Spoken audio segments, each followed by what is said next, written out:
हम सब इंसान हैं, और अगर ये बात को हम तस्लीम करते हैं तो हमारा धर्म इंसानियत का ही है। हाँ, ये बात अलग है कि सबके पीछे कोई न कोई मज़हब का पूंछ लगा हुआ है, पतंग की तरह। और बहुत हम गर्व महसूस करते हैं कि देखा, मेरे पास जो है वो हरे रंग का पूंछ है। तो दूसरा कहता है जा जा, मेरे पास भगवे रंग का पूंछ है। तो तीसरा कहता है अरे देख, मैंने तो काला भी लगा दिया, क्या बात करते हो। आज हम ये भूल जाते हैं कि अगर हमारे अंदर इंसानियत नहीं रही तो कोई भी टैग हमारे काम का नहीं है। कोई भी मजबूत धागा होगा वो हमको काट देगा और हम वहाँ हवा में उड़ते रह जाएंगे। और यही हुआ है हमारे साथ, उससे ज़्यादा हमारे साथ कुछ नहीं हुआ है। एक दिन मैंने देखा पुलिस वाला किसी को घसीट के ले जा रहा था। थोड़ा बुरा लगा, पूछ लिया भाई साहब आप इसको क्यों पकड़ के ऐसे घसीट के ले जा रहे हो, ये भी इंसान है। कहता है इसने पिछले जन्म में चोरी की थी। अरे वाह, पिछले जन्म की चोरी और सज़ा भी तुम दे रहे हो। उसने 2 डंडे मुझे भी मार दिए। कहता है पुलिस के काम में दखल दे रहा है। अब इत्तफाक की बात थी, मुझे पता था कि पुलिस वाला है ही नहीं। मैंने कहा भाई साहब अपनी आईडी तो बताओ। थोड़ा सा शोरगुल हो गया, असली पुलिस आ गई और पोल खुल गई उसकी। हम बार बार कहते हैं जात न पूछो संत की, पूछ लीजिए ज्ञान, मौल करो तलवार का, पड़ी रहन दो म्यान। बहुत अच्छी बात है भाई साहब। कभी आपने म्यान में से तलवार निकाल के देखी भी है? कभी उस आदमी को जो दावा करता है कि मैं भगवान का ठेकेदार हूँ, मैं इस दुनिया को चलाने वाले को जेब में लेके घूमता हूँ, मेरे कहे बगैर तो ये बोलता भी नहीं है, कभी आपने उससे भी पूछा है कि भाई तेरा ज्ञान कहाँ है? कैसे मैं प्रूव करूं कि भाई तू बराबर इसका जो है एजेंट है? उसके पास कोई जवाब नहीं होगा। उसकी पोल खुल जाएगी। आंखें घुमाने से कुछ नहीं होता। अब मैं आपको एक बात बताऊं, कल अगर स्टेज पे एक आदमी आके कह दे कि आज रात को मेरे को एक शक्ति मिल गई, कमाल हो गई, मैं तो आज बहुत बड़ा आदमी बन गया, किसी के भी सर पे हार फिरा दूं तो बेवकूफ़ को अक्लमंद बना सकता हूं, किसी को वकील, किसी को डॉक्टर, किसी को इंजीनियर, किसी को सिपाही, किसी को मिनिस्टर तो किसी को प्राइम मिनिस्टर भी बना सकता हूं। सिर्फ ये मेरे हाथों का खेल है। आप उसको कहोगे जा जा यार, तेरे पास ही खाली अक्ल का खजाना रह गया, बाकी क्या सब देवालिए हैं? तो पप्पू लग रहा है यार, बेवकूफ़ कहीं का। लेकिन अफसोस की बात यह है कि हम ऐसे लोगों के शिकार बने हुए हैं। अरे मुझे भी अक्लमंद बना देना, अरे मुझ पे भी दया कर देना, मुझे भी माला माल बना देना, अरे कृपा कर मेरे घर में भी शांति कर देना। और हम उसके लिए लाखों रुपया लुटाने को तैयार हैं। कितनी अफसोस की बात है। कहाँ गया है हमारा दिमाग? हम कैसे कह सकते हैं कि हम इस भगवान के बनाए हुए अंश हैं? हम कैसे कह सकते हैं कि मैं अशरफ अल मखलूकात हूँ, भगवान की बेस्ट क्रिएशन जो इस धरती पे उनमें से मैं एक हूँ? नहीं कह सकते। हमें शर्म आनी चाहिए कि हमको खुद की इतनी भी पहचान नहीं है। मैं आपसे कुछ सवाल करता हूँ, मुझे जवाब दो, आपको पता चल जाएगा। किसी भी गलत काम की सजा मिलती है या इनाम मिलता है? अगर सजा मिलती है तो बराबर है, लेकिन अगर इनाम मिला है तो 2 बात जरूर है, या तो आपने गलत काम किया ही नहीं है, या तो आपको किसी ने ये भ्रम डाल दिया कि तुमने गलत किया है।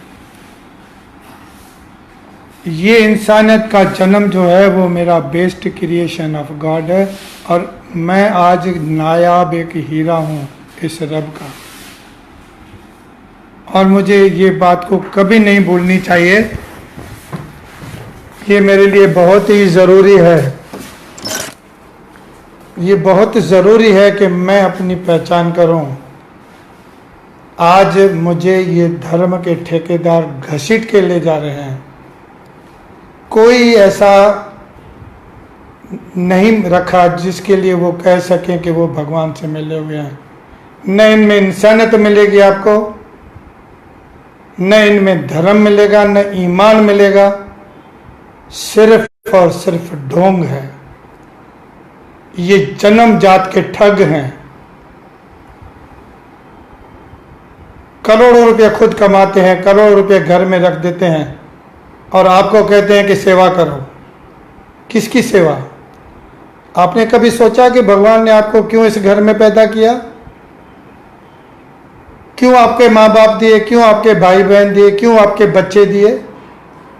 अगर आप उनकी सेवा कर सकते हो तो आप उस रब को राजी कर रहे हो।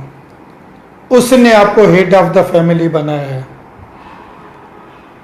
आप दुनिया के बादशाह बनने की मत सोचो। दुनिया का एक ही बादशाह है, सिर्फ परमात्मा। तुम अपने घर के बादशाह तो बनो, घर के बच्चों को तो प्यार दो, घर के बच्चों को तो इज्जत दो, घर के बच्चों की तो देखभाल करो, उनके साथ तो मुस्कुरा के बात करो। बहुत से लोगों जो है अपने को पूछो तो कहाँ गए थे भाई साहब, कहते हैं मैं संगत में गया था। मैंने कहा जब मैं तुम्हें जानता हूँ अच्छी तरह से, तुम्हारे 4-4 बच्चे और 2-2 बेटियां हैं, 6-6 जने तो नंगे घूमते रहते हैं, और तुम संगत में आके क्या कर रहे हो?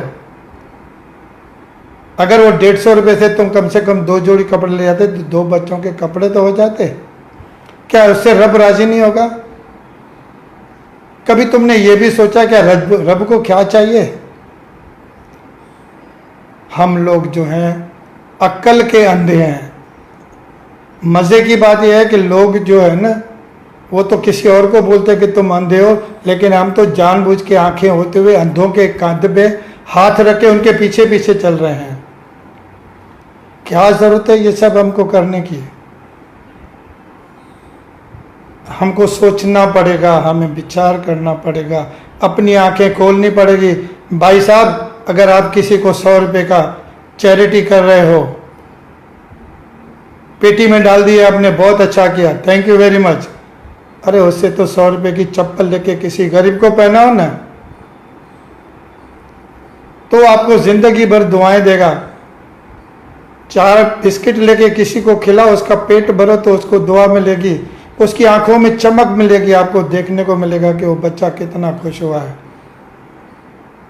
किस दिन ये ज्ञान हमारे समझ में आएगा? मुझे तो दुख होता है जब मैं ये सब बातें देखता हूँ। चेतना नहीं होगी तो चेतनता कहाँ से आएगी? चेतनता ही नहीं होगी तो चेतन आनंद मिलेगा ही कहाँ से? कृपा करो, आज हमको दया की जरूरत है, दूसरों पे नहीं, खुद पे दया करो, खुद से दुआ मांगो, खुद पे बख्शिश करो, खुद को पहचानो। और मैं आपको एक बात बता दूं, life is a echo sound. जब आप किसी को कहते हो राम राम तो वो भी सामने से राम राम करता है। जब तुम कहते हो हरे कृष्ण तो वो भी खुद सामने से हरे कृष्ण कहता है। जब तुम कहते हो तू ही निरंकार तो वो भी तुमसे कहता है कि तू ही निरंकार। अब भी ये गुत्थी समझ में नहीं आई आपके? किसी बोतल को आपने देखा है कि मैं जिसमें कोको कोला भर दूं और उसको डायबिटीज हो जाए? कभी ऐसा भी सुना है कि किसी बोतल में मैं जहर भर दूं और वो मर जाए? हम और आप सब जो है वो बोतल है। हमारा जो निरंकार है वो ही जो है हरता करता है, चलाने वाला है, समझने वाला है, सुनाने वाला है, बोलने वाला है। ये निरंकार किसी एक के अंदर है और दूसरे में नहीं है, ये भ्रम है हमारा। जब तक हम ये भय में रहेंगे तब तक ये लुटेरे कभी ज्योतिषी बनकर, कभी पामिस्ट बनकर, कभी एस्ट्रोलॉजर बनकर, कभी न्यूमरोलॉजी का फायदा लेकर, कभी भविष्यवाणियों का फायदा लेकर ये लुटेरों ने बराबर सदियों से हमको लूटा है। अब हो सके तो इनको लूट लो, खाली कर दो इनके खजाने, तो इनको पता चले कि भीख मांगना क्या होता है। आप लोगों को वो लोग बर्बाद कर रहे हैं, आपकी जिंदगी को बर्बाद कर रहे हैं। मैं आपसे पूछता हूं, अगर मेरे अंदर निरंकार है तो मुझे किसको मोक्ष देना है? तो क्या यह निरंकार की मजबूरी है कि उसे भी मोक्ष चाहिए? भगवान कृष्ण ने तो कहा है मैं हर युग में आता हूं हे अर्जुन। फर्क सिर्फ इतना है कि मुझे सब याद है, तुझे याद नहीं। आज हमको ये समझ मांगनी है इस रब से कि मुझे भी कुछ याद रहे कि मैं तेरी अंश हूं। तूने मुझे बनाया है, अगर बनाने वाला तू है तो मैं दूसरों की गुलामी क्यों करूंगा? अगर इस पृथ्वी पे मैं तेरी रजा से आया हूं तो इस पृथ्वी पे मैं किसी का मजबूर, बेबस, अपाहज की तरह क्यों रहूंगा? मैं क्यों न तेरी शरण में आ जाऊं, मैं क्यों न तेरी पनाह में आ जाऊं? और अगर तू पूरे ब्रह्मांड में है तो तू मेरे घर में भी है।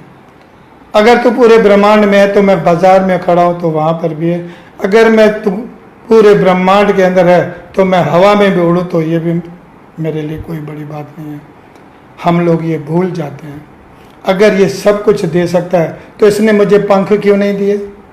मैं भी उड़ता हवा में, लेकिन उसको पता है मैं इंसान हूं, ये ज़मीन का जीव हूँ, मुझे ज़मीन पे चलना है, इसीलिए उसने मुझे कभी पंख दिए ही नहीं। हवा में उड़ना बंद करो, ऐसे गिरोगे कि आपका जो है टुकड़े टुकड़े हो जाएंगे।